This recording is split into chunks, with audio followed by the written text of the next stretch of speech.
कोगनोळी येथे लोकशाहीर अण्णाभाऊ साठे यांना अभिवादन.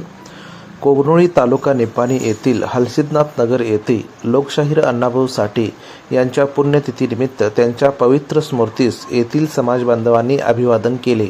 प्रारंभी स्वागत दिलीप दाभाडे यांनी केले, तर प्रास्ताविक भाषणामध्ये निपाणी तालुका भून्याय मंडळ सदस्य योगेश दाभाडे यांनी लोकशाहीर अण्णाभाऊ साठे यांच्या विचारांना उजाळा दिला.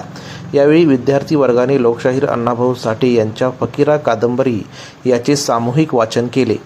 या प्रसंगी संदीप सोनोले कागल, वसंत दाभाडे, मारुती दाभाडे, मलगोंड गोसरवाडे, सर्जेराव देवकुळे, बाजीराव दाभाडे, संतोष दाभाडे, अनिकेत दाभाडे, सागर हेगडे, रणजित देवकुळे, सागर कराचले, प्रवीण दाभाडे, रणजित गोसरवाडे, अक्षय ढोबळे, अजित देवकुळे, ओंकार पाटील, संतोष कराचले, धीरज कराचले, संग्राम दाभाडे, परमजित आवटे यांच्यासह अनेक कार्यकर्ते उपस्थित होते.